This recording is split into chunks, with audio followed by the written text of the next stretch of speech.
Talking about different properties of an estimator.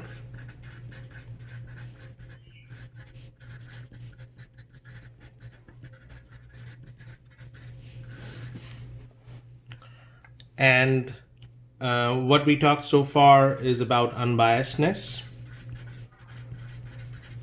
That's a good property for an estimator. And also relative efficiency, which is a way of figuring out which one has the minimum variance, because minimum variance is what we are expecting as a good property for an unbiased estimator. Now this is number 3. This is what we will learn today is called consistency. So what is consistency? So we have an estimator p hat, which is number of successes divided by the total number of random samples. P hat will go to p, this sign means in probability, as n tends to infinity. So that means if I increase the sample size, the p hat will approach to the population p. So we can define p hat minus p absolute value of that will be less than some arbitrary positive real number epsilon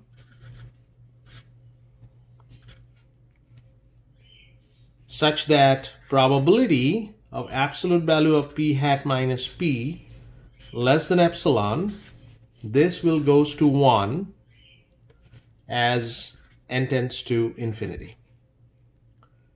If this is true, then p hat is a consistent estimator of p. So this is the formal definition of consistency. When an estimator is to be called a consistent estimator of the population parameter. So this is the concept, and I'm describing this in terms of p hat, which is an example. So what would be the general definition? What would be the general definition for consistency? So the general definition will be in terms of theta hat. So theta hat is said to be a consistent estimator of theta if for any positive real number epsilon, limit n tends to infinity, probability of absolute value of theta hat minus theta less than equal to epsilon equal to 1, or both is true. I mean, that's one way of defining it. Or another way of defining it, theta hat minus theta absolute value of that greater than epsilon equal to 0. Also, there is a note. This is also same as consistency. If I say that theta hat converges in probability to theta. This is same as saying, so converges in probability to theta, which is denoted by this, is same as saying it is consistent. Now this is the most important theorem that we're going to use, meaning that this theorem is actually the theorem that we're going to apply to show consistency, because this way showing consistency is kind of tough. So we're going to utilize the estimator property to do that. So an unbiased estimator, and this is important, this theorem will only hold true if the estimator is unbiased. So for each of these cases, you may have to first show this is an unbiased estimator. So an unbiased estimator of theta hat is a consistent estimator of theta if limit n tends to infinity variance of theta hat equal to 0. So if I can show that theta hat is an unbiased estimator of theta and the variance goes to 0, then this is consistent. So there are two steps. So for each of these problems, step 1, if I already don't know so, that theta hat is unbiased for theta, and step 2, variance of theta hat equal to 0 as n tends to infinity. So these are the two steps you have to show to make it a consistent estimator. That's the whole idea. So let's talk about an example.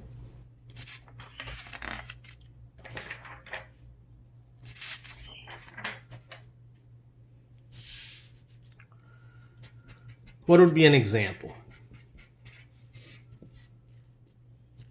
Say yi's are following IID, normal, mu. It's not normal, it's any distribution with mu and sigma square. Now the question is y bar consistent? Now what do I know? Expectation of y bar is mu. So that means it's unbiased. Variance of y bar is sigma square divided by n, which means if n tends to infinity, this tends to 0. This goes to 0. Meaning y bar is consistent for mu, the consistent estimator for mu. Now this is this next one, next example. Show that S square is a consistent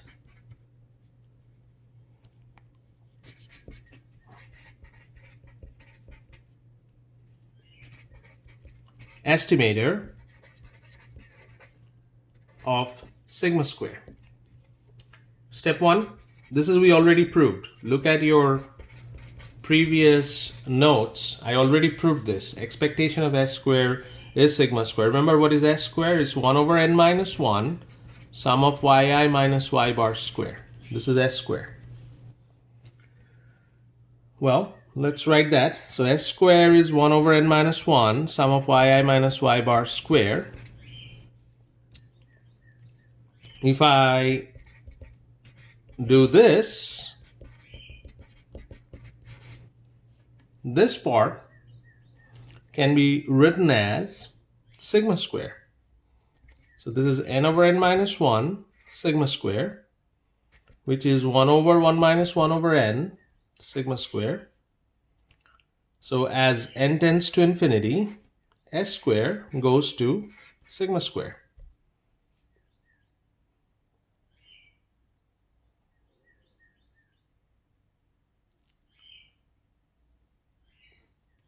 So this is in probability,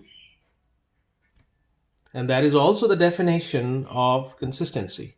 If the estimator goes in probability to the population parameter, then that is also consistent. So that is the proof of S squared. But if I ask this question in your test, I want you to show this. Show. Because I already proved it before. Show this. Not that just making a statement that expectation of S square is sigma square. Okay, a few properties of a consistent estimator. It's pretty obvious properties, but it's better to write it down at one place.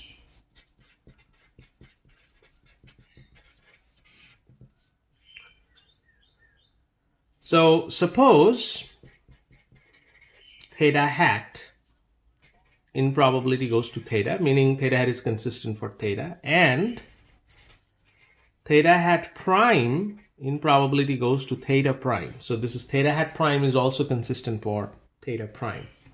Then these are the properties that's going to hold true. Theta hat plus theta hat prime goes to in probability theta plus theta prime. Number 2, theta hat times theta hat prime also goes in probability to theta times theta prime. Number 3, if theta prime not equal to 0, then theta hat, this is not prime, this is theta hat divided by theta prime, theta hat prime goes in probability to theta divided by theta prime. So division is also, so this is addition, this is multiplication, this is division. And number 4 is very important. If, so this I'm making an asterisk, this one, G is a real valued function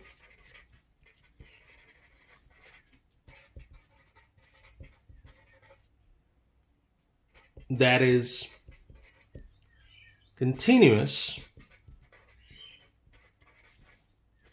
at theta, then G of theta hat is in probability G of theta, meaning that if I can define a real valued function G which is continuous at theta, then that if I apply on theta hat that function, this will be also a consistent estimator of the same function applied to the population parameter. So this holds always true, which is a very powerful result. We're not going to prove it, but this is a very, very powerful result.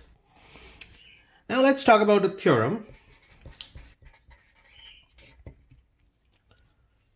U follows a normal 0, 1 as n tends to infinity. That means U in probability goes to normal 0, 1.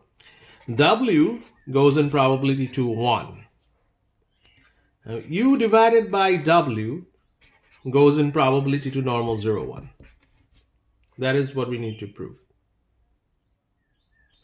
So well, that is the theorem. That is the theorem. We are not going to prove that, but that's the theorem. But we're going to use an example to see that how this works. So what's the example? Yi follows IID normal, not normal, any distribution, mu sigma square. S square, that is equal to 1 over n minus 1 sum of yi minus y bar square. What we are planning to show here, show that square root of n y bar minus mu divided by s follows a normal 0, 1. This is what we are planning to show. Okay, so let's see how we can show this. So what we have here, yi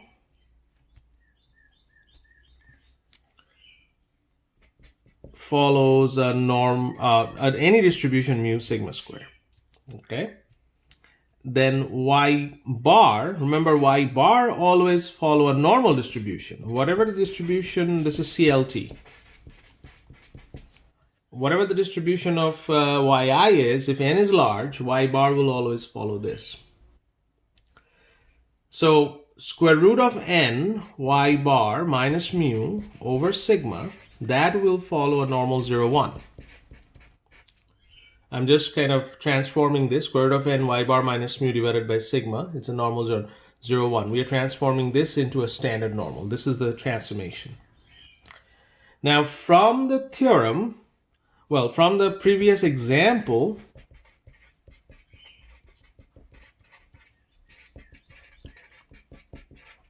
we already know that S square in probability follows to sigma square. That we already proved.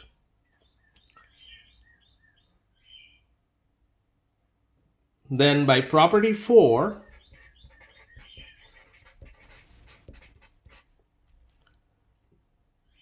G of S square will be in probability go to g of sigma square, and if I define it as a square root, then s in probability goes to sigma.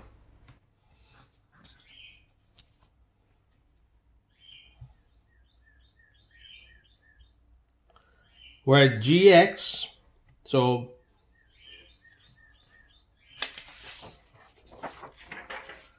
gx is defined as square root of x, which is a continuous function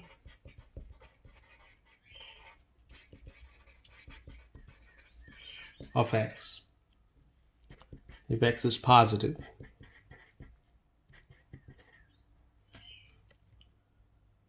So I can divide this, so I can write s over sigma goes to, in probability, goes to 1.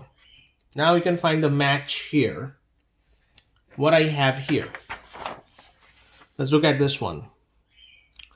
W goes to 1, which is s over sigma. U goes to normal 0, 1, which is this one. This goes to normal 0, 1. If I take the ratio of these two, that goes to normal 0, 1 by the theorem. So let's apply that. Square root of n y bar minus mu divided by sigma, that divided by s over sigma, that should goes to a normal 0, 1 by the theorem. But what is this actually? Sigma will cancel. So this is actually square root of n y bar minus mu over s.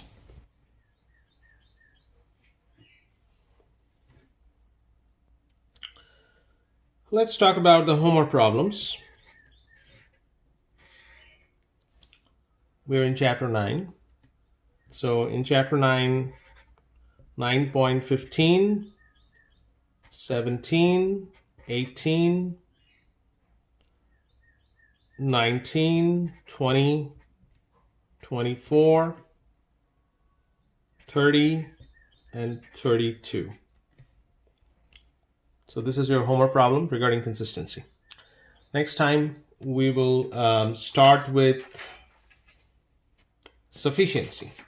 So these are the properties of an estimator on the basis of which we can dictate whether the estimator is a good one or not. So this is the end of the consistency lecture.